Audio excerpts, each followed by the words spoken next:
E aí, suave? Nesse vídeo eu queria falar de uma forma um pouco mais aberta, sem me limitar muito a uma temática específica. A ideia aqui é só pegar um assunto e discorrer sobre ele como numa conversa mesmo. Hoje, quando eu estava voltando para casa, eu encontrei com dois amigos de contextos e épocas bem diferentes. E a interação que eu tive com cada um deles foi totalmente diferente também. Diferente, tipo, como se o eu que conversou com cada um deles não fosse o mesmo eu, entendeu? E daí eu fiquei pensando em como nós somos pessoas diferentes para cada pessoa com quem nós interagimos. E bom, essa vai ser a pira de hoje. Tipo assim, pode ser que para algum amigo seu mais próximo você seja uma pessoa extrovertida, brincalhona, mais solta, enquanto que outra pessoa, tipo mais distante do seu convívio, com quem você interage menos, pode te ver como alguém mais quieto, que não gosta de falar muito e é mais introvertido. É como se, de um lado, existisse a pessoa que nós somos de fato e que só nós podemos ter acesso, que é quem nós somos quando estamos sozinhos, e do outro, houvesse uma série de versões fragmentadas da gente, que são essas formadas pelas perspectivas das outras pessoas, com base em um recorte das interações que elas tiveram com a gente. E esses recortes vão desde interações que você propositalmente agiu de uma forma não tão condizente assim com a pessoa que você é, seja por algum interesse ou talvez o seu humor no dia influenciou a isso, até quando você age de um jeito diferente sem nem perceber. Além de que muitas vezes essa perspectiva que os outros têm sobre você nem é mais atual. Eu, por exemplo, canso de ouvir dos meus amigos que alguma decisão que eu tomei foi inesperada para eles ou que não me imaginavam agindo de tal forma, tudo com base nesse recorte da minha personalidade que eles conhecem, que não somente é incompleta, como às vezes é da pessoa que eu fui há um ano atrás ou sei lá, até mais no passado. Não sei, mas acho que essa distância entre nós sempre vai existir, sabe? A gente sempre vai ser uma versão incompleta de nós mesmos para os outros, tanto pela limitação do quanto a pessoa está disposta a nos contemplar, quanto porque nós mesmos acabamos editando quem nós somos para cada pessoa com quem nós interagimos. Afinal, é um tipo de inteligência social, essa capacidade de adaptar o nosso comportamento em diferentes situações e ambientes por que passamos. É algo natural.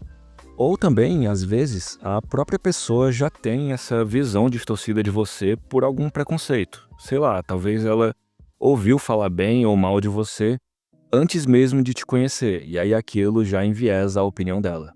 E esse viés pode acontecer de várias formas. Tipo quando você tá tão apaixonado por alguém que você não consegue ver o monte de defeitos que aquela pessoa tem, e você sequer chega a conhecê-la de verdade.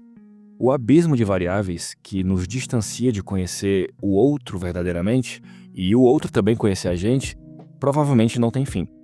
No final, só somos nós mesmos quando ninguém está olhando, quando não há uma referência alheia. É só quando estamos sozinhos que somos quem somos de fato, que nossas reais virtudes e vícios se mostram. É só com a companhia do nada que se manifesta quem é honesto, o mesquinho, o egoísta e o reto. Paradoxalmente, apenas quando não há olhos terceiros tomando vista que pode-se saber quem realmente tem as qualidades que busca demonstrar aos outros ou os defeitos que tenta esconder. O imperador Marco Aurélio disse uma vez: "O que importa não é o que os outros veem em você, mas quem você é quando está só consigo mesmo." Essa é uma perspectiva ética da questão. Quando ele fala isso, é com base numa ideia estoica de busca pela integridade de sua própria conduta, para que assim ele esteja em paz com a sua própria consciência. E eu realmente acho que, se por um lado a sua versão mais sincera, vamos dizer assim, de você mesmo, é quando você está só, dar prioridade à sua conduta quando não tem ninguém olhando, é como cuidar da essência de quem você é. E pode ser que essa essência passe um pouco para os recortes que os outros vão ter de você. Mas ao mesmo tempo, eu penso que nós devemos também dar algum grau de importância a que tipo de pessoa os outros veem quando olham pra gente. Isso não significa dizer dar mais crédito à opinião alheia do que ao nosso autoconhecimento sobre nós mesmos. Eu digo no sentido de tentar ser um bom exemplo, sabe? Mas sem muito alarde, sem tentar parecer ser o que não é. É mais uma ideia de tentar compartilhar o que tem de bom em você, entende?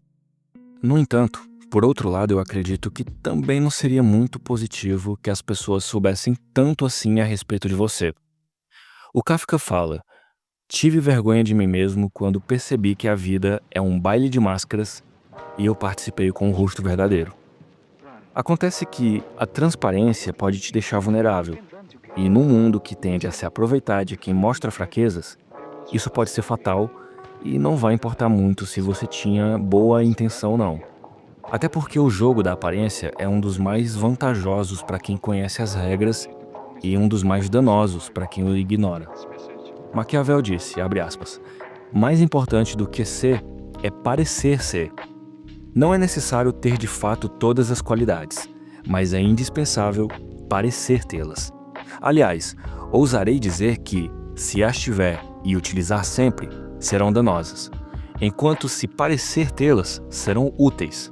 Assim, deves parecer clemente, fiel, humano, íntegro, religioso e sê-lo, mas com a condição de estares com o ânimo disposto a, quando necessário, não o seres, de modo que possas e saibas como tornar-te o contrário. Fecha aspas. No jogo político, é vital que se saiba aproveitar esses truques para causar nos outros a influência que se queira e extrair o máximo de vantagem dela. E quanto mais natural parecer, melhor. Porém, mesmo para você que não quer tirar proveito dos benefícios de se ter uma máscara, é importante entender sobre essa dinâmica, nem que seja apenas por autodefesa, pois essa manipulação não existe somente na macropolítica. As pessoas ao seu redor jogam esse jogo o tempo todo. Eu particularmente penso que seria mais vantajoso que você mantivesse mesmo longe da vista dos outros a sua vida e quem você realmente é. Mas veja bem, quando eu digo vantajoso, não estou falando em tirar vantagem dos outros. Bem, você até pode fazer isso, como eu falei antes quando citei o Maquiavel. Afinal, o conhecimento é o poder de quem o detém e pode ser usado de várias formas. Porém, eu particularmente não corroboro com esse tipo de viés. Quando eu digo vantagem, eu me refiro à autopreservação. A gente pode ver isso em personagens da cultura pop como o Homem-Aranha, por exemplo, que é um super-herói poderosíssimo, mas que mesmo assim não expõe sua real identidade a estranhos, justamente para que eles não tirem vantagem disso, no caso, atacando as pessoas com quem ele se importa. Mas claro, existem pessoas próximas ao Peter Parker que sabem quem ele é, da mesma forma que eu penso que seria proveitoso que você tivesse próximo de si também pessoas a quem possa se abrir e mostrar mais de você. Até porque eu tenho uma teoria da conspiração minha de que as pessoas mais interessantes do mundo são todas desconhecidas e com poucos amigos. E se você for uma delas, bom, dê ao menos o privilégio de que alguns poucos possam saber disso. Outro exemplo disso são as redes sociais. Se você usa alguma rede social, você com certeza já estranhou o quão diferente alguém que você conhece pessoalmente é nas redes dele, seja na personalidade que a pessoa faz aparentar ter, ou até mesmo fisicamente falando. Alguém que conhece essa pessoa só pela internet, com certeza tem uma visão dela totalmente diferente da que você tem. Às vezes pode ser mais difícil perceber na vida real, mas as redes sociais são exemplos bastante escrachados de como as pessoas jogam ou não sabem jogar com as aparências. Tem um clipe bem da hora do Fábio Braza que ele traz essa discussão se utilizando do mito do Anel de Giges, que por sua vez é uma alegoria do Platão. Se você nunca viu, eu vou deixar aqui na descrição, vale dar uma olhada. Ele conta a história de um cara que encontrou um anel que tinha o poder de deixá-lo invisível.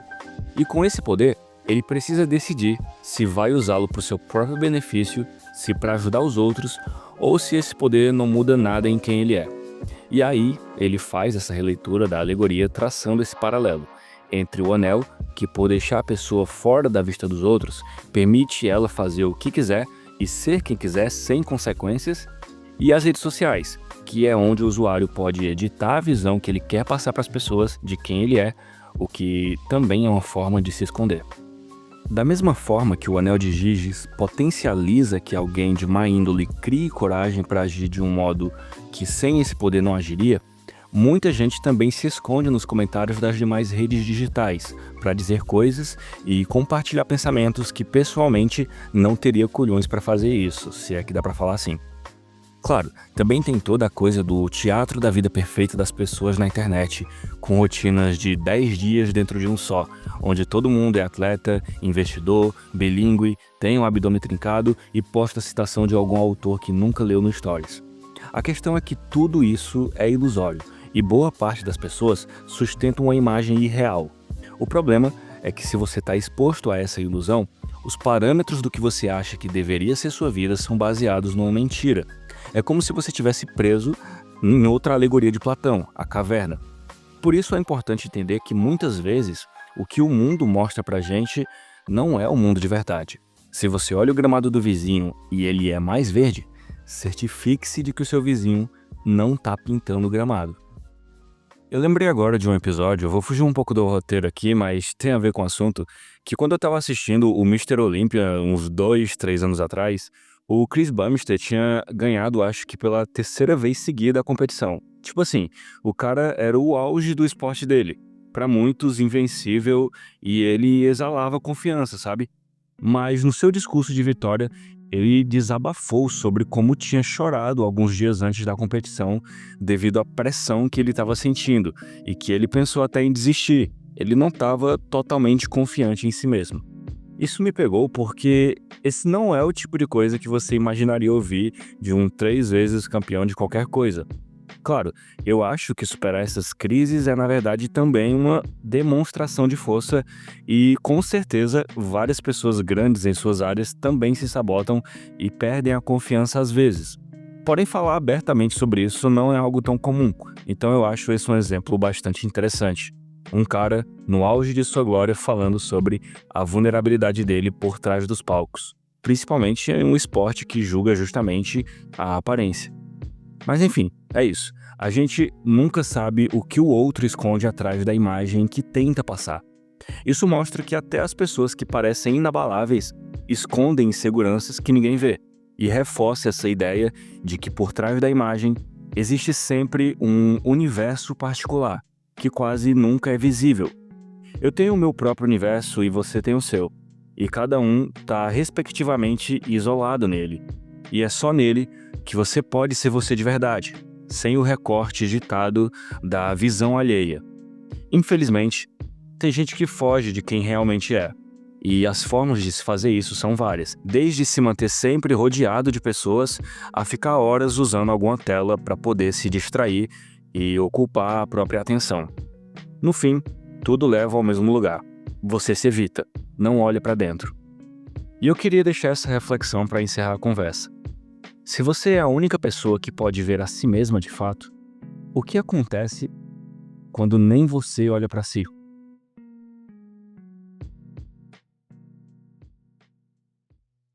Muito obrigado a você que chegou até o final do vídeo. Eu pensei em trazer esse formato mais de crônica aqui para o canal porque ele me permite falar de uma forma menos estruturada do que em um vídeo ensaio. E isso me permite abordar alguns assuntos mais variados sem necessariamente ter um início, desenvolvimento e conclusão bem definidos. E eu particularmente gosto do tom mais conversacional também.